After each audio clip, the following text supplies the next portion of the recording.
Salve Maria Santíssima! Hoje estamos celebrando o dia de São Francisco de Sales, doutor da Igreja, conhecido como doutor do amor, doutor da mansidão. E eu vou ler um trecho do livro Tratado do Amor de Deus, uma das grandes obras deste santo da mansidão, santo do amor.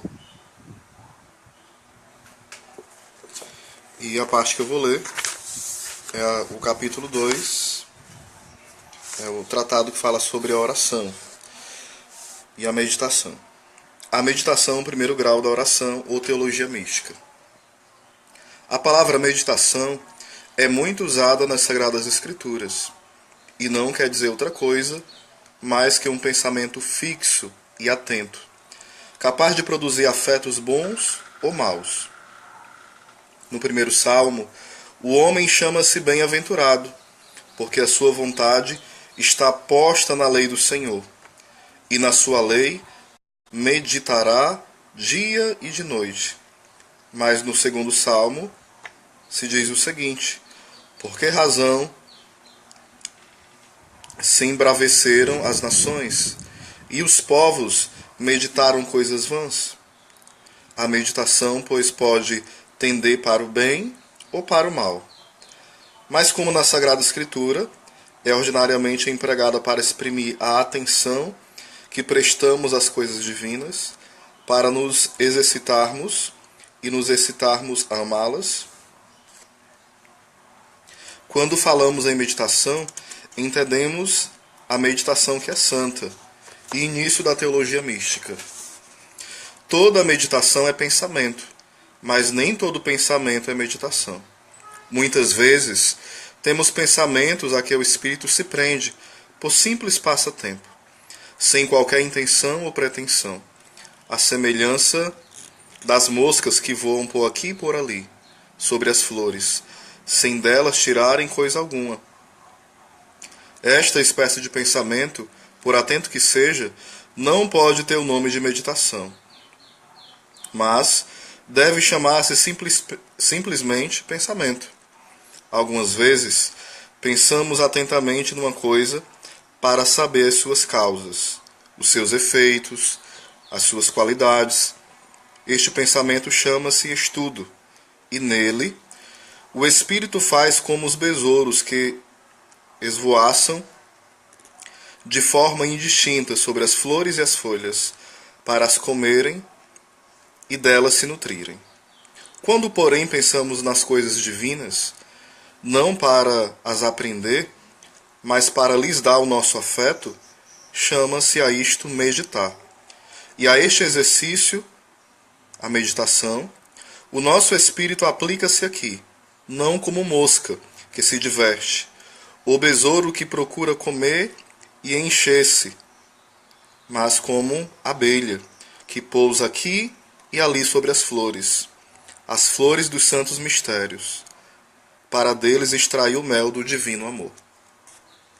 Assim, muitos devaneiam em pensamentos inúteis, sem às vezes saberem em que pensam, entregando-se a cogitações que martirizam a sua alma e que quereriam não ter como testemunha o santo patriarca, o patriarca Jó. Passaram os meus dias, desvaneceram-se os meus pensamentos, que flagelaram o meu coração. Jó 18, Jó 17, versículo 11.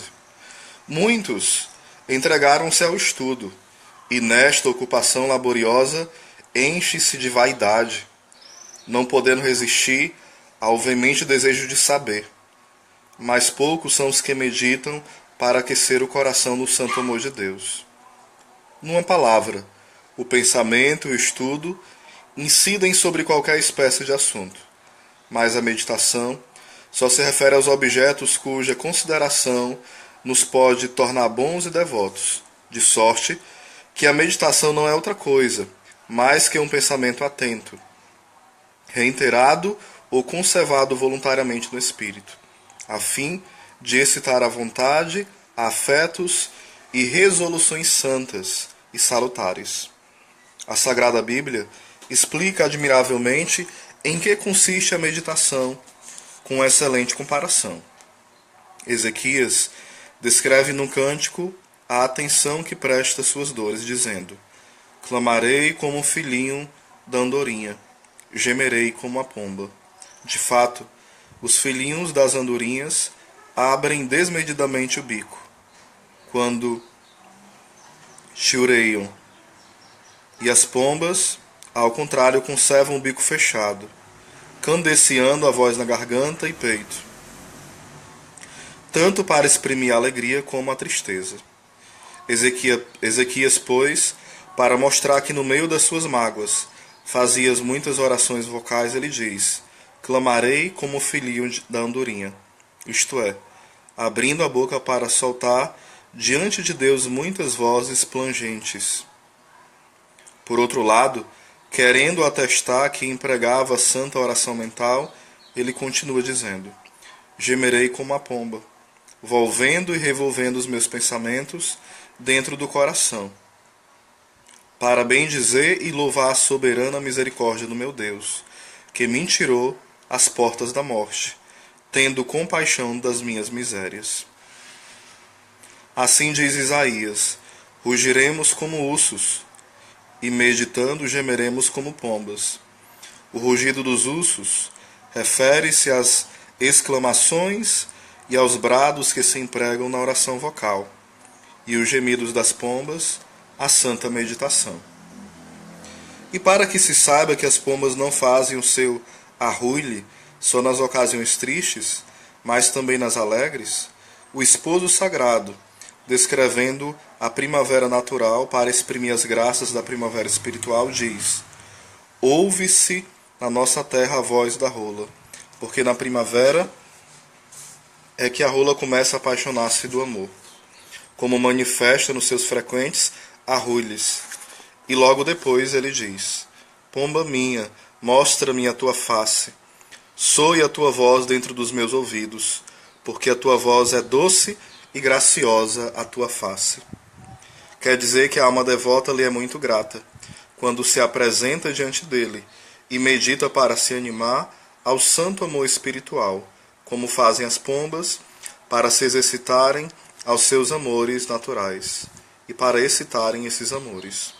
Do mesmo modo, aquele que tinha dito: gemerei como a pomba, exprimindo-se de outra forma, afirma: relembrarei diante de ti todos os meus anos com a amargura da minha alma, porque meditar e relembrar para excitar os afetos é uma e mesma coisa.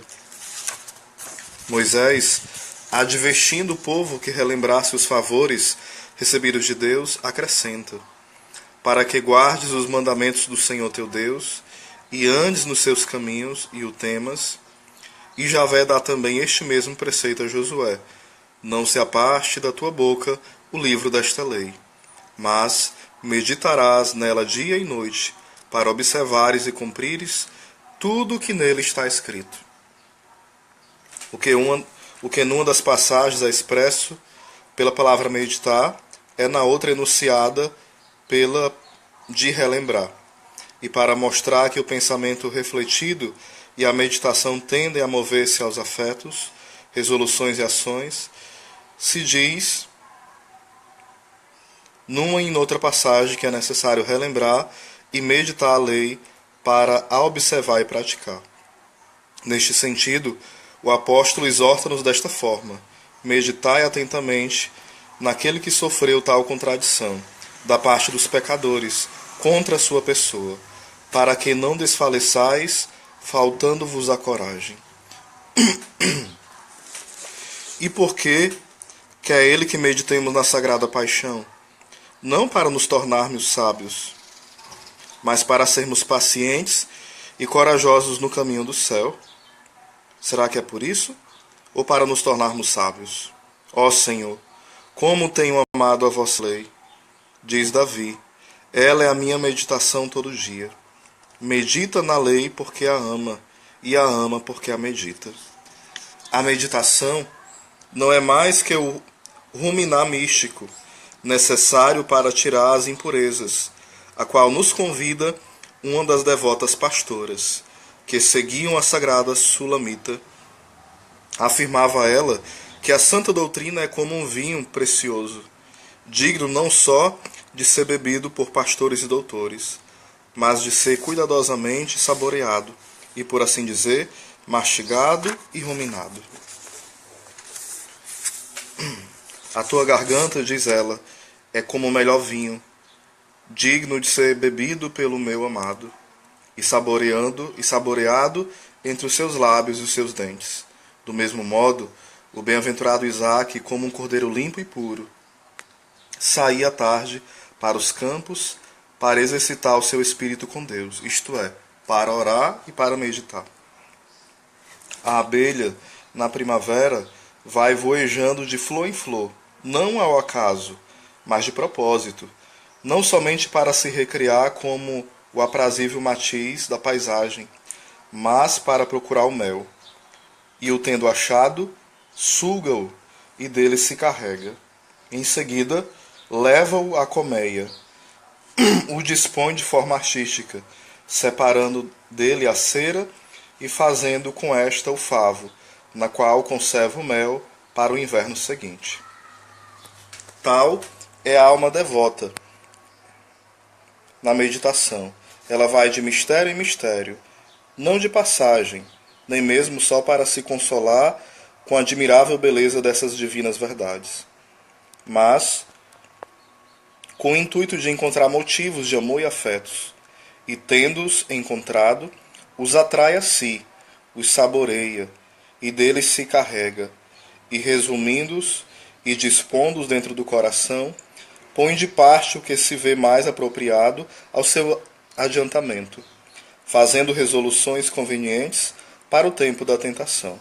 Desta forma, a celeste amante, como a abelha mística, vai pousando no cântico dos cânticos, ora sobre os olhos, ora sobre os lábios, sobre as faces ou sobre os cabelos do seu bem-amado, isto é, de Jesus, para aurir dele a suavidade de mil afetos apaixonados, de sorte que toda abrasada no amor divino fala com ele. Interroga-o, o escuta, suspira, aspira e o admira, ao passo que ele a enche de alegria, inspirando-a, movendo-lhe o coração, abrindo para nele difundir luzes, claridades, doçura sem fim, do modo tão secreto que bem se pode dizer desta santa conversação da alma com Deus. O que a Sagrada Escritura diz de Deus a respeito dele e Moisés, que Moisés, estando no alto da montanha, falava com Deus e lhe respondia. Então, aqui é um pouquinho do livro Tratado do Amor de Deus, que eu convido a você, quando possível, adquirir, certo? Vale muito a pena. Sem dúvida, essa é a melhor obra de São Francisco de Sales, né, segundo muitos autores. Tem Introdução à Vida Devota e tem outros textos também de São Francisco de Sales. Um ótimo dia. São Francisco de Sales, rogai por nós.